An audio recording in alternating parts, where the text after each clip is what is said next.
Well, thought I'd show you Gecko fanatics how our 2013 season was going. First up here, we got a Nephorus wheeleri, aka a banded knobtail gecko. This guy is so tiny, he's just a little bit bigger than the tip of my thumb. He's a little over an inch, he's probably an inch and a half long. Really tiny gecko. You guys could see he's already on sand right away. Knobtails actually do real well on sand, despite what you may think. Right here is one of our, I guess, higher end leopard geckos so far that we produced this year. This is actually a Bell Albino Max Snow Enigma. There's probably a name or a shorter name for this, but you guys could see it's kind of, wigging out here. This is basically what anything with Enigma tends to do, either stargazing or basically turning around circles like this. But he's eating and he's doing well for us, and he looks real nice. His eyes are a beautiful red color. Here we got some Eclipses. All our Eclipses are het raptor. We only have one Eclipse male that we're using, which is a het raptor. And he's with a bunch of raptor females. So these Eclipses here are all het raptor. I kind of like the Eclipse. I mean, I like raptors too, but the Eclipse are kind of cool too. Sometimes you take certain animals and you make them albino and they don't look as good as the regulars, in my opinion. Now, this right here, I'm pretty sure is a raptor.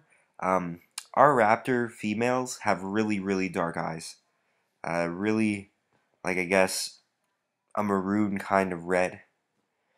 So, sometimes we have to wait a couple days till we could be sure what's a raptor and what's an eclipse, because the eclipses, they'll darken up with the patterning on the back. But yeah, that's a nice striped raptor, I believe. Sorry if I sound kind of stuffed up here. I apparently have allergies. It's only the first summer that this has happened that I have this stuffy nose. This is more raptors here. These guys are clearly raptors. You can really tell because they're really, really orange when they're born. And they got just that blue kind of eyeshadowing above their eyes. It's the only bit of dark patterning on them. And up here are some fat tail geckos. These are actually both 100% het amelanistic, or albino if you will. This guy, I think, just hatched today, or during the time that I filmed this video. And African fat tails are real cool. We got some morphs that we're working with now. We got a whiteout patternless male, which is really, really nice. So look for some cool fat tail morphs to start coming from us. This right here is I believe, a jungle albino. And this is just a real nice looking gecko. It hatched a bit undersized. Typically leopard geckos are going to hatch out a bit bigger than that. That's kind of a runt right there. And what are these? Oh, these are really cool. These, I'm not exactly sure if they're just a cool kind of jungle. Those are the two albinos here. They could either be just straight jungle albinos, or basically they could be what was sold to us as a pinstripe leopard gecko, which was also het albino. I know the male is certainly a giant tremper albino. And the females, well, we had one that was a female jungle tremper, and the other was that gecko that was sold to us as a pinstripe leopard gecko. So it could come from either of those mothers, but even the pinstripe, I would say that's, it's just a jungle. So I'll just call those jungle tremper albinos. Here we just have a couple of regular albinos. They're a little bit darker than the albinos you typically see. I know that people were marketing these as, I guess, chocolate albinos a couple of years ago. But yeah, they're a bit darker, more purple than pink, really, at that stage. And here, this gecko was really cool. This is a Max Snow. Man, my nose is killing me, guys. This is a Max Snow that has this just amazing stripe going down his back and really cool pattern on his head.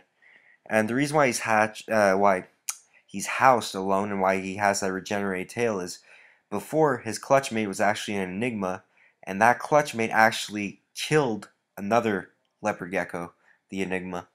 Uh, Needless to say, that Enigma we've transferred out to another store where we're trying to sell it, because we don't want to keep it with other baby leopard geckos, and we're kind of stuck on space. You guys can see here we're at the bottom of the rack basically, and most of the tubs have at least 2 leopard geckos in it, if not like this one which has 3.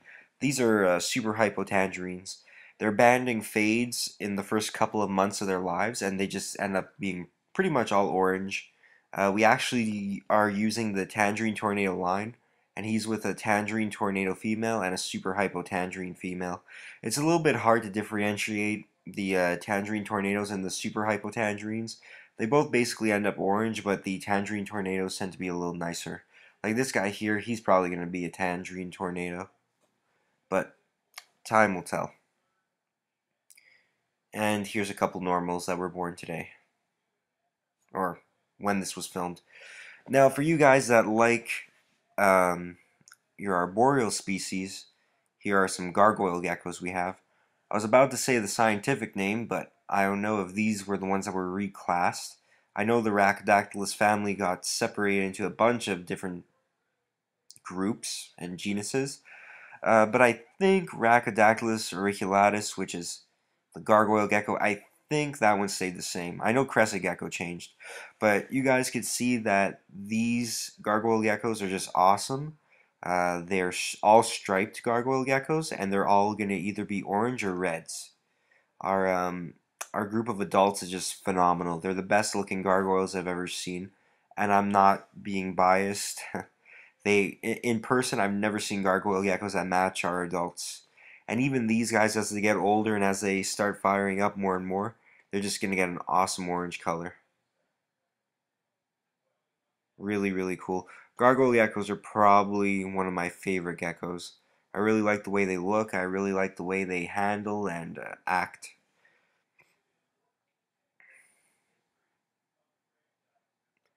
And of course, we got your Crested Geckos here.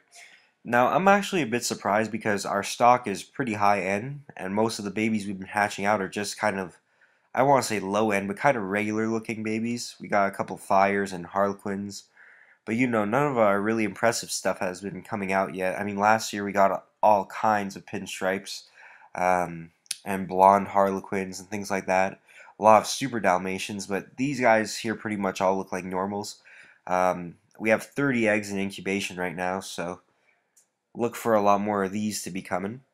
And I believe I'm looking through the plant here now to find a pinstripe. Yeah, here's a partial pin. But this is typically what we're hatching out usually. I don't want to call the other ones ugly ducklings, but you guys could see the difference between the one I'm handling right now and the others. The others are just basically, I don't want to call them normal, but anyways guys, that's the video. Sorry if I rambled. Take care.